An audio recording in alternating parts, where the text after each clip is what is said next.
Today we're going to turn 20 pounds of fresh potatoes into 20 pounds of dehydrated potatoes.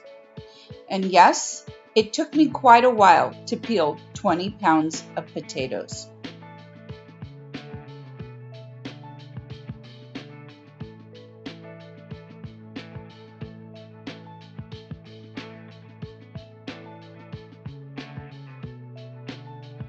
Now, I have used a paring knife in the past and it's worked out great, but I like my potato peeler.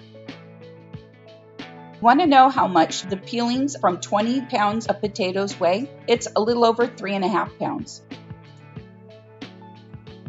That's quite a pile of potatoes that I'm going to use a little hand mandoline that I purchased off of Amazon.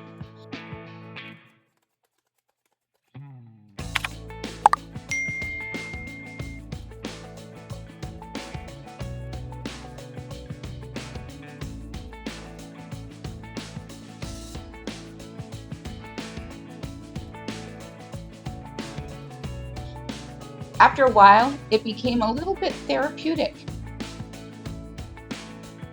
And I can't tell you how exciting it was to get that last potato slice. Now you have to blanch the potatoes before you dehydrate them, or otherwise you're going to have black sliced potatoes, and that's not very appealing. When you spread out your potatoes on the rack, you want to make sure that your potatoes aren't touching.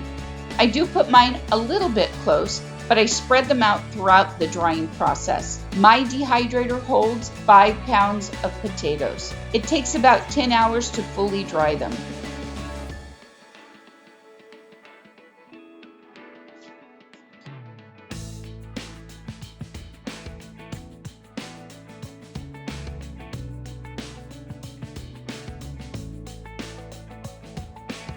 So I thought I would do a price comparison from Augason Farms dehydrated potatoes and potatoes I dehydrated in my dehydrator.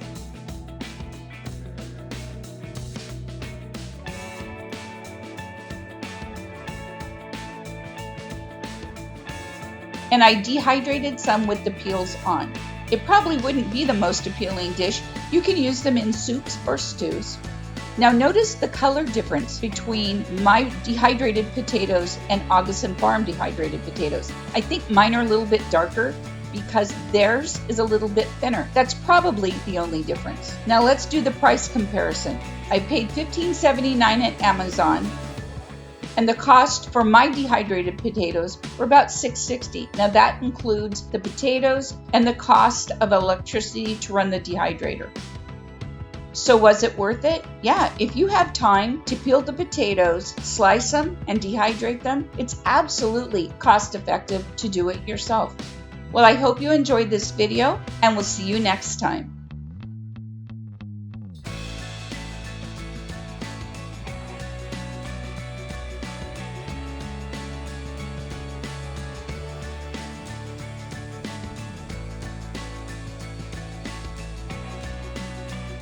Now, I have used a paring knife in the past and it's worked out great, but I like my potato peeler.